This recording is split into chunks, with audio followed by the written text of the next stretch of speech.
Assalamualaikum warahmatullahi wabarakatuh. Selamat pagi anak-anakku semua. Semoga semuanya dalam keadaan sehat walafiat. Amin ya rabbal alamin. Anak-anakku semua, perkenalkan nama ibu guru adalah Bu Aan Niswati yang akan mengajar kalian mata pelajaran PAI. Ya, baiklah, pagi ini pastikan kalian sudah memegang bukunya karena kita akan belajar tentang PAI dengan KD 3.1 dan 4.1, yaitu memahami makna Quran surat Al-Mujadalah ayat 11, surat Ar-Rahman ayat 33, serta hadis terkait tentang menuntut ilmu.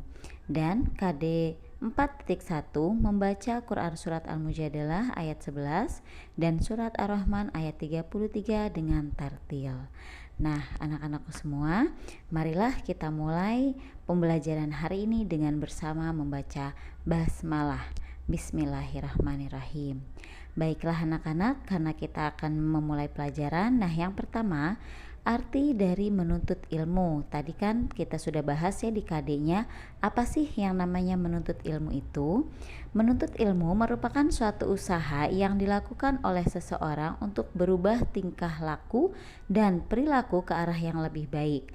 Karena pada dasarnya ilmu menunjukkan jalan menuju kebenaran dan meninggalkan kebodohan. Ya, jadi di sini menuntut ilmu adalah suatu usaha seseorang untuk merubah dirinya agar menjadi lebih baik lagi.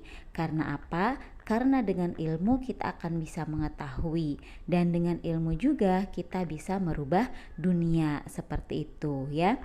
Nah, selanjutnya menuntut ilmu merupakan ibadah kepada Allah Subhanahu wa taala ya. Gunakan atau niatkan dalam menuntut ilmu itu untuk beribadah kepada Allah Subhanahu wa taala.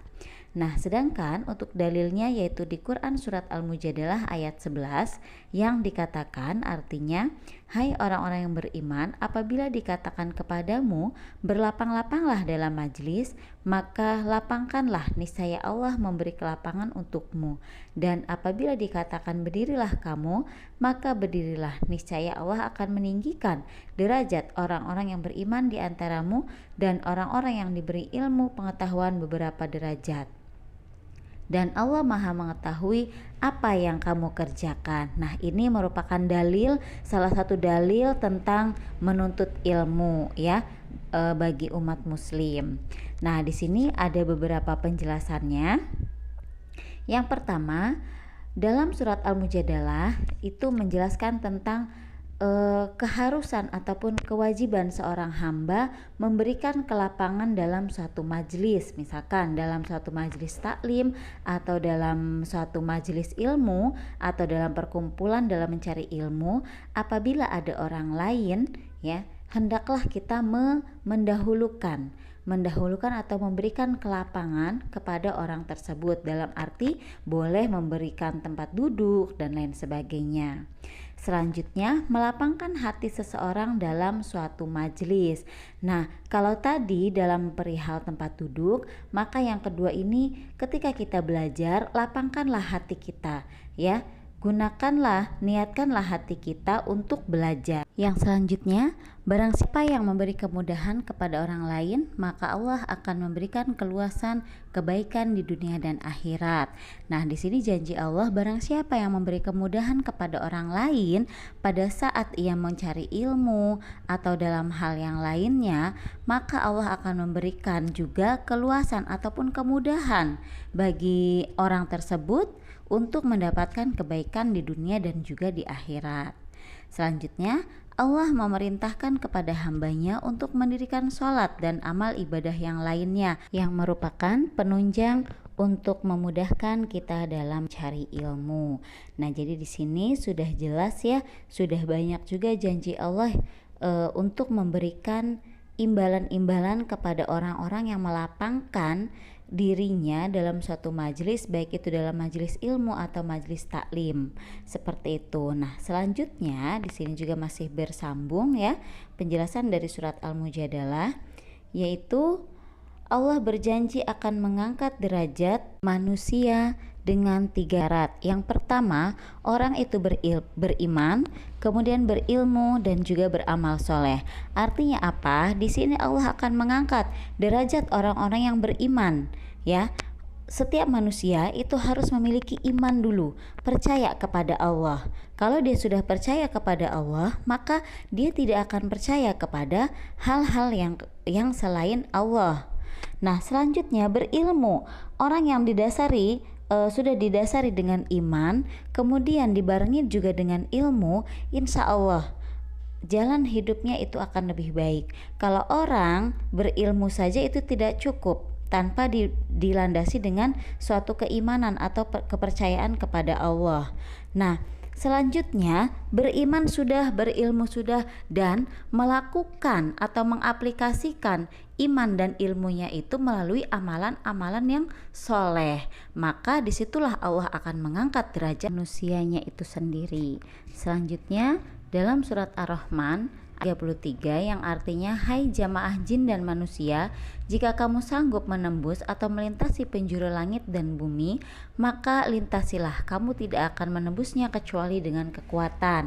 Nah, di sini juga sama ya, menjelaskan atau menunjukkan dalil tentang menuntut ilmu. Di sini kekuatan di sini banyak mufasir ataupun ahli tafsir mengartikan bahwasanya kekuatan itu adalah suatu ilmu.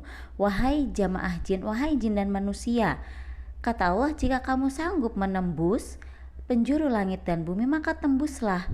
Kamu tidak akan menembusnya kecuali hanya dengan ilmu pengetahuan yang bersumber dari Allah Subhanahu wa taala. Ya, di sini Allah penjelasannya adalah Allah memberikan keleluasan kepada golongan jin dan manusia agar mereka mau dan mampu bergerak maju dan berkarya. Ilmu pengetahuan dan teknologi menjadikan syarat bagi terwujudnya kemudahan-kemudahan hidup di dunia. Allah telah menganugerahkan akal kepada manusia sehingga umat manusia dapat berpikir kritis dan juga logis. Artinya di situ Allah sudah menunjukkan, carilah ilmu, tuntutlah ilmu sehingga kamu memiliki ilmu. Maka dengan ilmu yang kamu miliki, kamu bisa membuat apa saja, ya, membuat teknologi yang canggih, ya, bahkan untuk menembus langit pun kamu bisa. Dengan apa? Dengan alat bantu, yaitu roket yang dibuat oleh manusianya itu sendiri dengan dasar dia memiliki keilmuan, memiliki kepintaran untuk membuat suatu pesawat yang bisa menembus langit. Seperti itu ya. Sampai di sini bisa dipahami anak-anakku. Selanjutnya hadis tentang menuntut ilmu. Di sini ada 3 hadis ya anak-anak. Yang pertama, menuntut ilmu diwajibkan bagi setiap orang Islam ya. Jadi yang namanya menuntut ilmu itu baik tua, muda, kaya atau miskin, itu sebetulnya diwajibkan bagi setiap orang Islam ya. Yang kedua, barang siapa pergi untuk mencari ilmu, maka dia berjuang di jalan Allah sampai pulang.